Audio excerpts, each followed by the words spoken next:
Hi, everyone. Good to be here with all of you.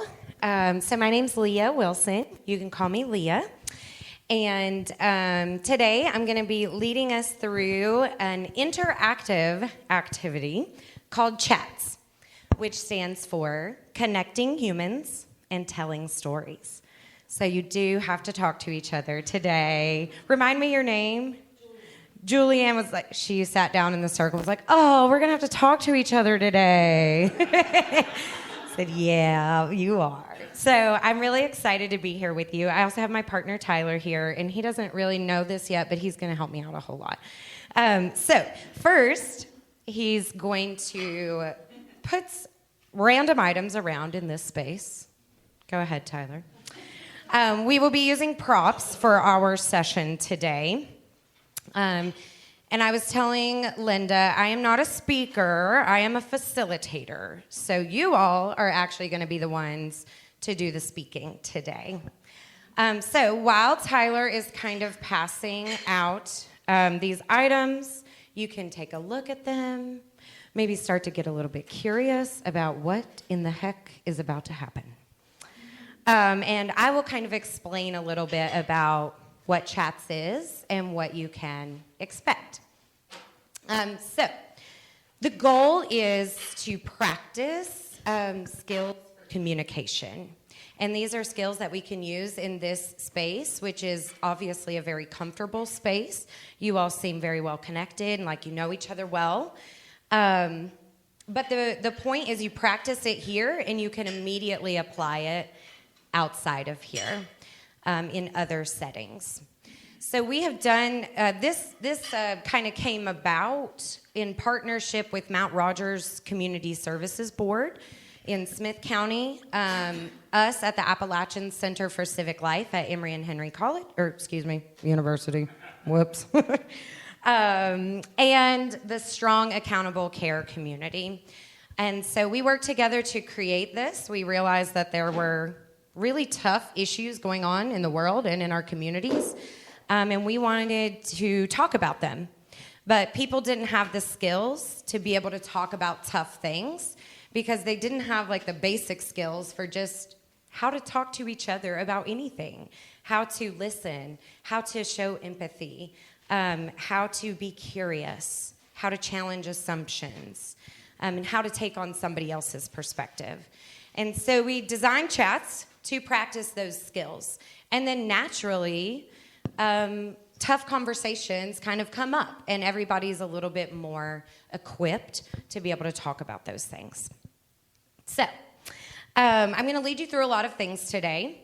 You have lots of choices. If you don't want to participate, you don't have to participate. If something doesn't feel like it's your cup of tea, you don't have to do it. There's a lot of power in just kind of sitting back and observing.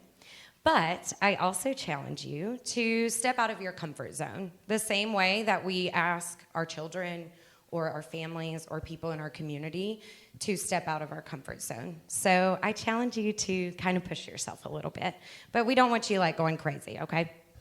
So we start every chat session with what I like to call a mindful moment.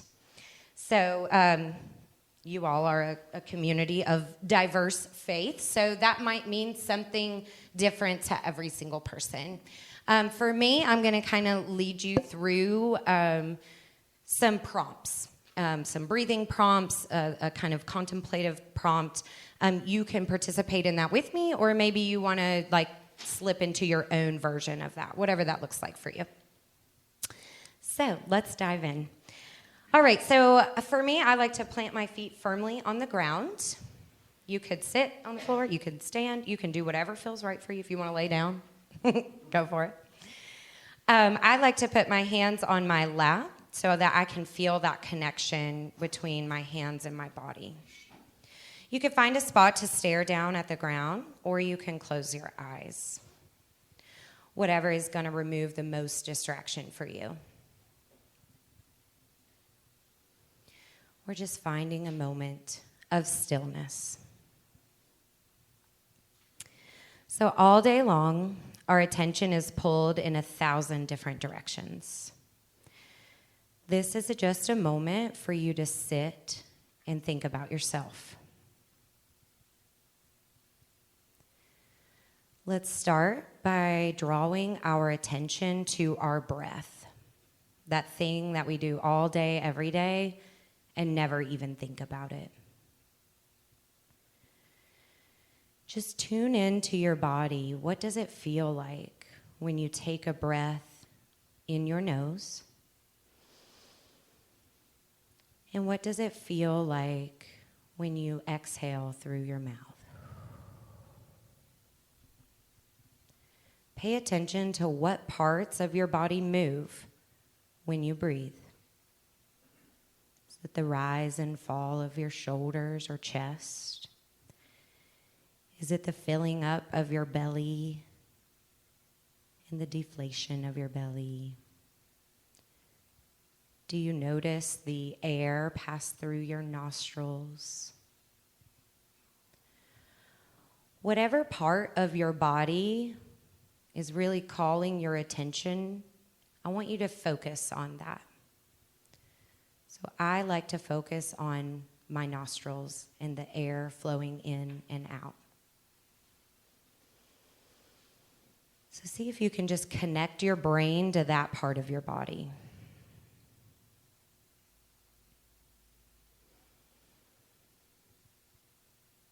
Your mind will inevitably wander, and that's okay. Just draw it back.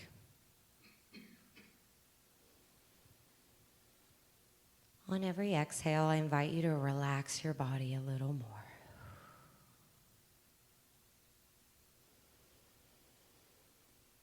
Now, before we come back together, I want you to silently contemplate this question. What does it mean to connect to someone else?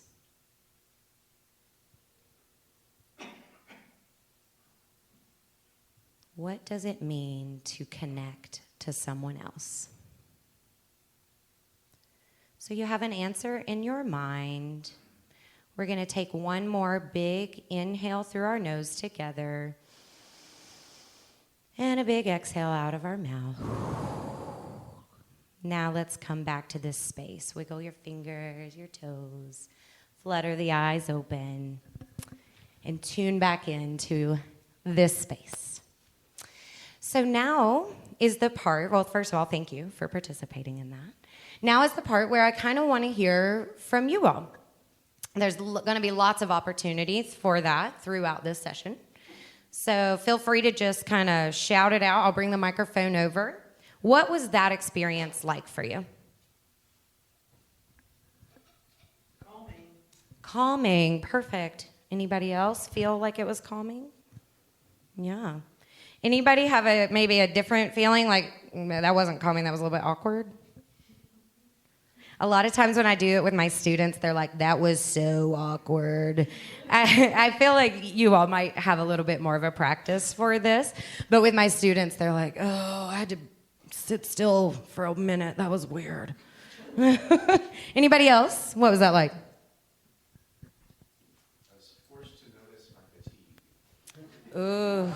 That's a hard thing to confront, right? Forced to notice your fatigue. Thank you. Anybody else notice something about themselves, whether it was fatigue or something different?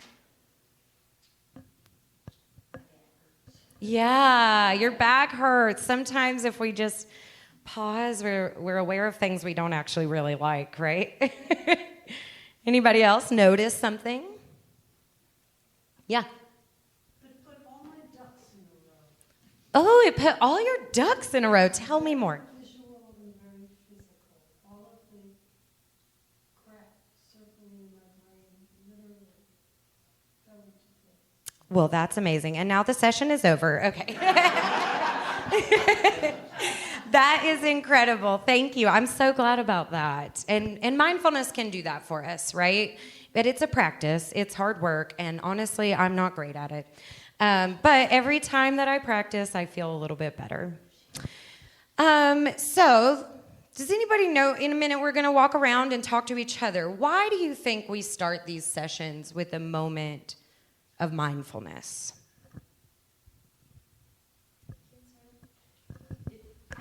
it helps you focus on the moment and kind of put the rest of the world aside. Absolutely. Absolutely. Helps us focus on the moment and put the world aside. What else? That's basically what I was just going to say, that you can sort of put outside, and do whatever we're going to do in here. I love that. Perfect. So presence. And why is that important when it comes to connecting humans and telling stories? Why is that important? Get rid of the baggage you might bring. Get rid of the baggage you might bring. Absolutely. And why is that important when we're connecting with other people? So you can focus on them. Absolutely. So you can focus on the other person. So we're all kind of present in this moment. And now it's a great opportunity. We're like primed to be able to connect with other people. So now let's do the fun part. In just a moment, I'm going to invite you to stand up and you will kind of walk around. We're going to do this thing I called cover the space. It just means you walk around the space, okay? And while you're covering the space, I want you to take a look at all these different items. There's some weird things out here. Tyler, you didn't separate them all. Yeah. And yeah, some of them are small, so you might need to like bend down or pick them up and take a little look. You might want to touch them. Just see what's out here, okay? So come on down. Also trip hazards, so be careful. Yeah, pay attention. We have to notice, as Dave said. So come cover the space. Take a look at what's out here that we will be engaging with.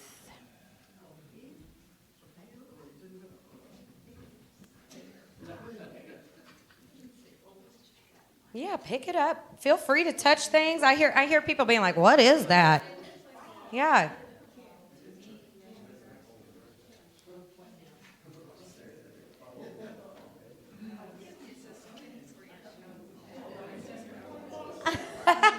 Well, it might be. It could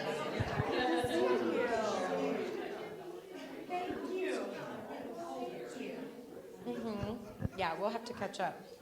All right. So it looks like we are kind of getting acquainted with some items. That's great. I'd like you to go stand beside an item and at least one other person, if not two. I'm not sure how many items we have. It doesn't matter what the item is, but you and a partner stand together with the item and pick it up. So ideally, we have 2 people per one item. All right. Does everybody have a partner? Everybody needs a partner. Okay. Oh, Tina needs a partner or 2 partners. Okay, they have a partner. All right. Here. Tina, they said you could join them here. All right. Let me show you. I love, first of all, that y'all are like already having conversations. That's the whole point, right? But I'm going to give you a specific kind of silly challenge, okay? Tyler's going to help me demonstrate. He didn't know this. All right, so the first silly challenge for you to get warmed up here is you and your partner are going to pass this item back and forth, your item back and forth, and you're going to take turns asking the item questions, okay? It's silly. So I might ask these earrings, how many ear holes have you been in? And then I'm going to pass it to Tyler. I would say... No, you're asking the item a different question. No answer. Yeah, we're just taking turns asking the item questions. Sorry, I didn't explain that well. What holiday are you celebrating, Cactus? Then he would pass it back to me and I'd say, how much do you weigh? And we would pass it back and forth asking the item questions. So I'm not talking to Tyler. We are talking to the item. Okay, how many questions can you come up with in 30 seconds? Ready? On your mark, get set, go.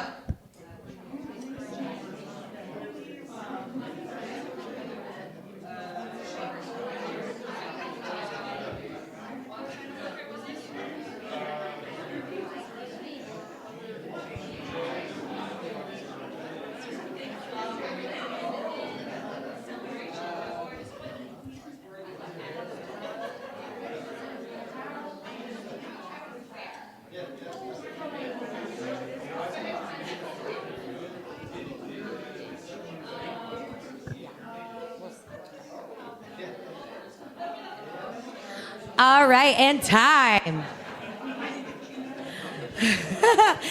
All right.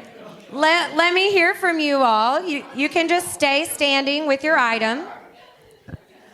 Are we having injuries over here? Did you spray her in the eye with the perfume? Oh, great. I should have had you all sign a waiver or something. Are you okay? You smell amazing. All right. So, tell me about that. What was that like? Fun, interesting. What else? It got hard pretty quickly. Yeah. I know. Tyler and I ran into that too. What, you were going to say something? Yeah. Why do you think I have you start with this? No idea. That's honest. You're talking to the object. It's playful.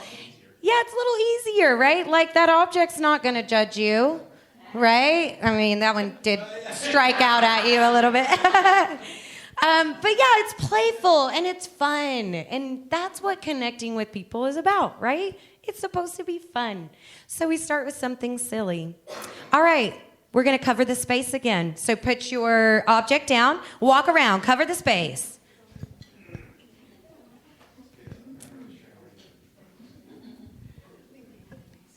Can you walk like you're walking through molasses or quicksand? Whoa.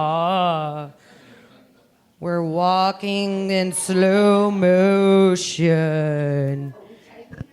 We're just looking right now. We're just looking.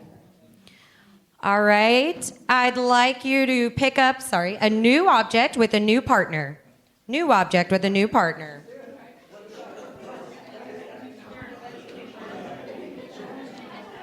All right, this time we're doing something different. Tyler, can you come demonstrate with me?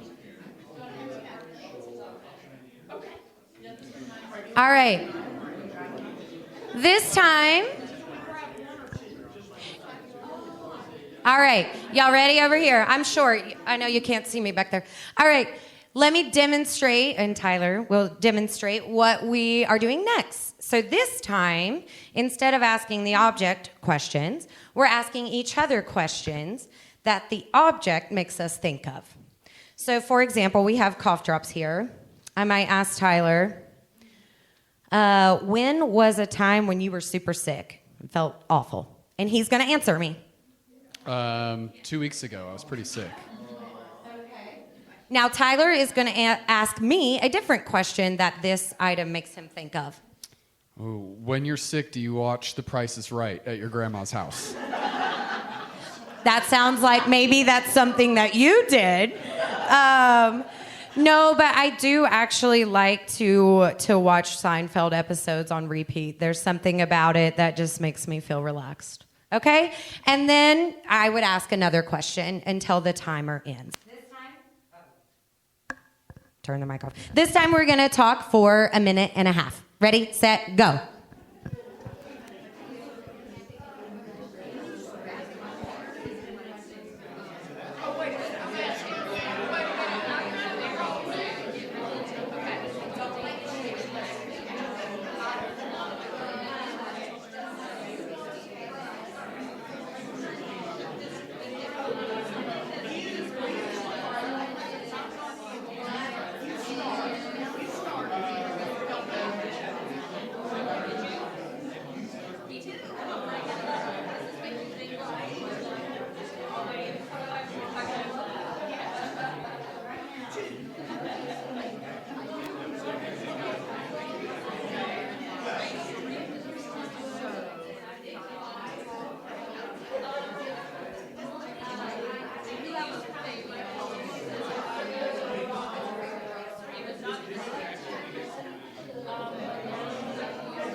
All right.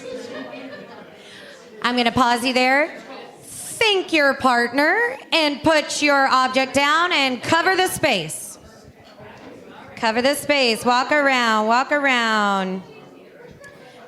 This time, can you walk like a snake is behind you on the ground?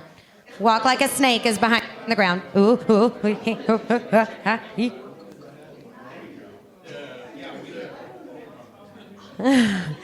All right. Find a new object and a new partner. Ready, set, go. Pick it up.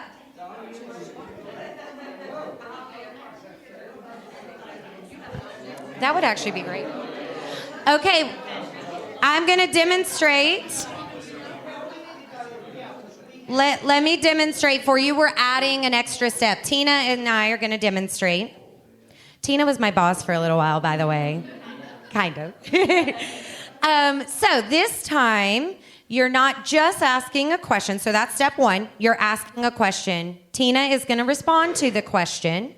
I'm going to listen to her response. Based on whatever she says, I'm going to ask a follow-up question.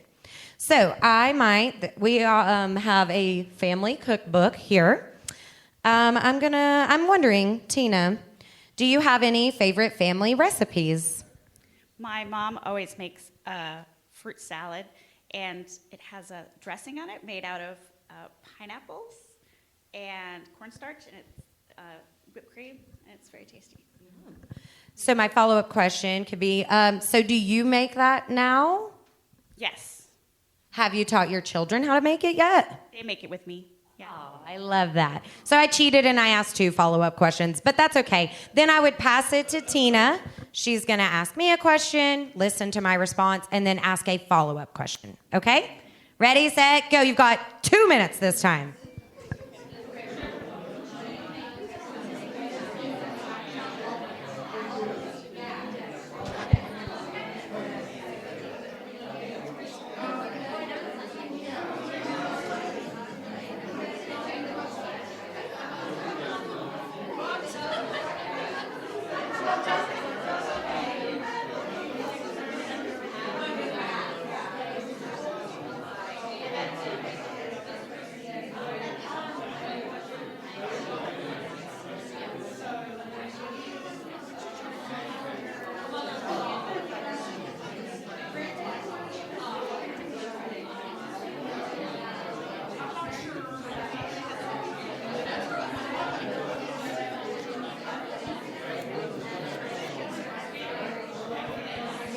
Of your recipe? Yes. Everything that we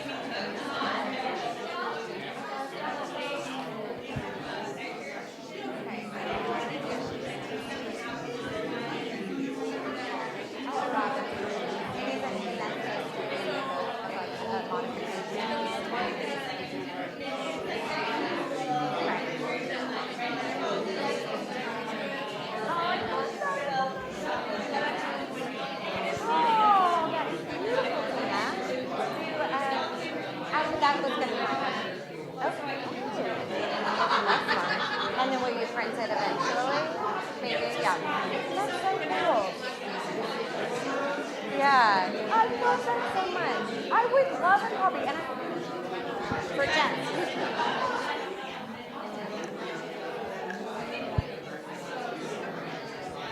So I didn't really pay attention to this before, but yeah, I don't honestly. I don't know those. So your is their last name, obviously. Travis Grandma. John was the husband.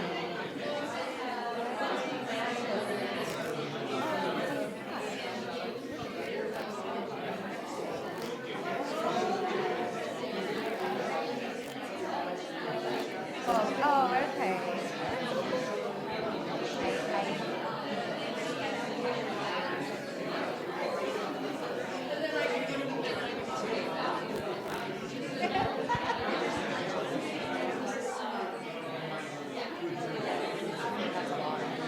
All right, I'm going to cut us off. Thank you.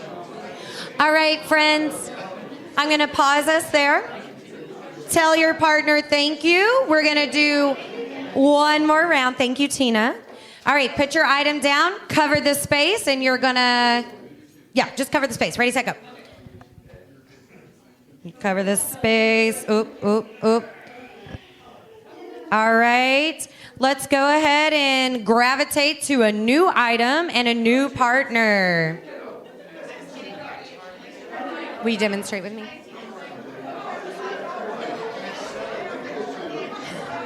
I don't know where that came from. I think I stole it on accident. All right, y'all. One more thing to demonstrate. I am so proud of you for jumping into conversations. Let me give you a little bit of structure.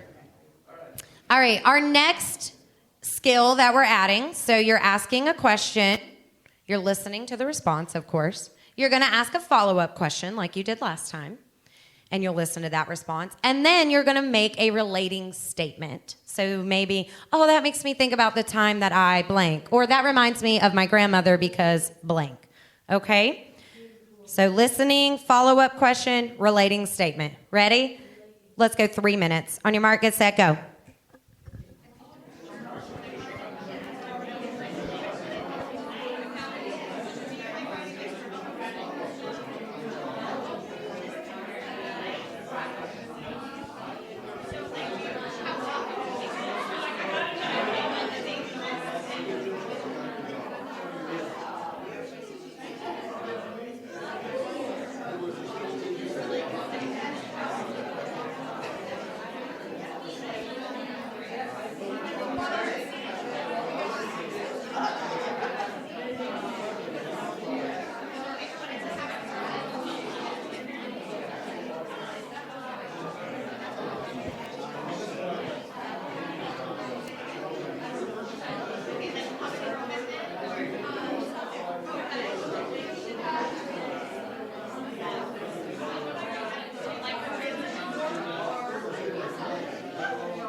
All right, y'all. I'm going to pause you there.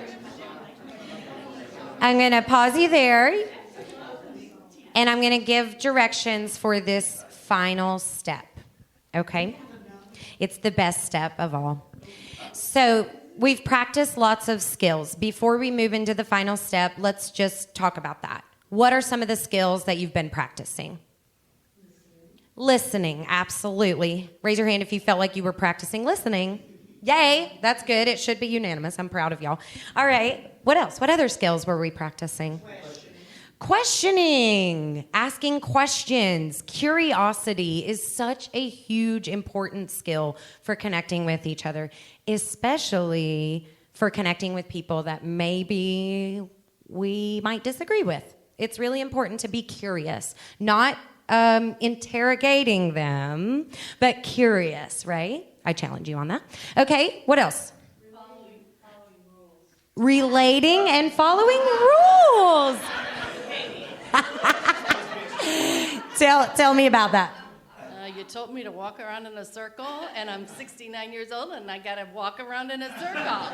And you did it really well, and I'm so proud of you. Yes, following rules is hard. The other day I led one of these sessions, and somebody said, forced communication. And I was like, yeah. Okay, you said something else? Relating. Very good, yes. Like forcing, essentially, like requiring you to consider, like, how do I relate to that? Like, maybe it's challenging to come up with a relating statement. Good. Okay, so we're going to use all of those things in this final last round. I want you to think in your mind about a story that one of these objects is making you think of. Okay? So, for example... Just one. I know. It's hard to think about just one, but pick your best, right?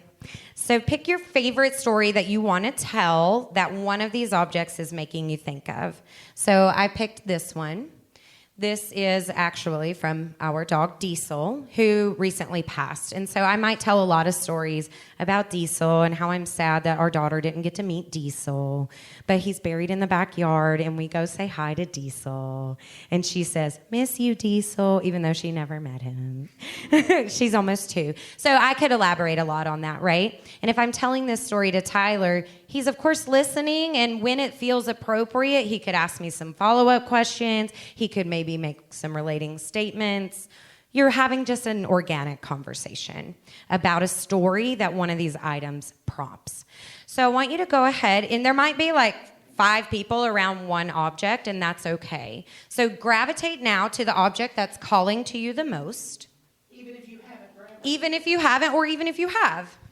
Just the object that's calling to you the most.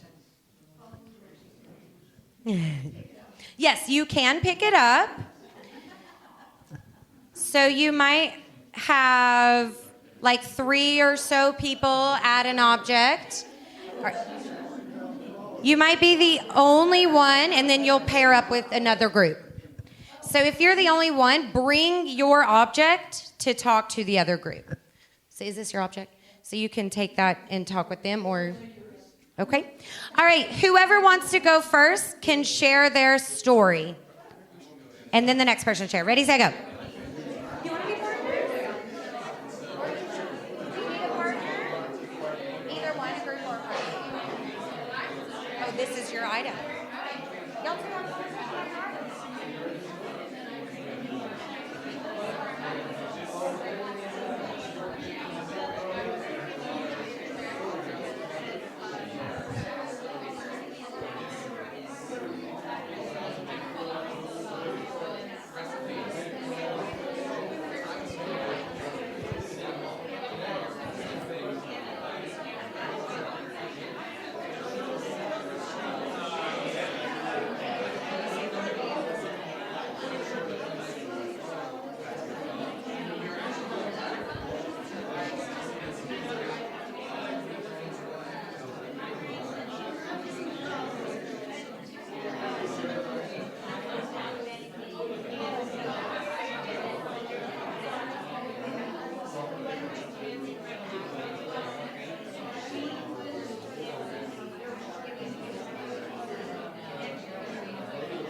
All right, everybody. I'm so sorry to cut you off. I'm so sorry to cut you off. All right, tell your partner thank you, and then you can actually go back to your seat. You're like, oh, thank goodness.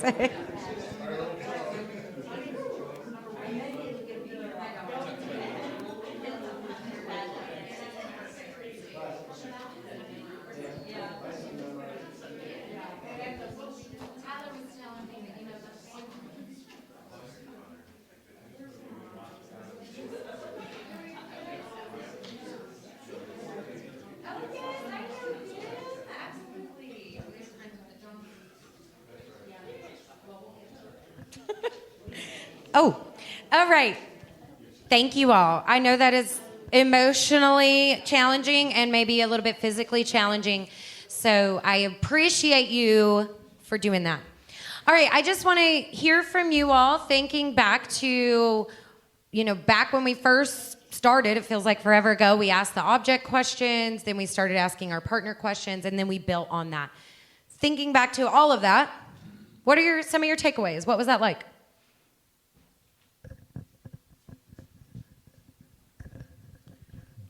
I'm somebody who has practiced the gift of gab for a long time, a former choir teacher. So you think of yourself as being, I'm great at this, right? But it's important to remember, it's not about how good you are at this. It's about the other person's ability to connect with you as well, and for you to give grace and space for them to not know what to say. And that was nice. So there's a patience involved in part. I talk to people a lot. My dad taught me to talk to strangers. But one of the things that occurred to me is I'm good at talking to strangers, but I don't necessarily do it all the time.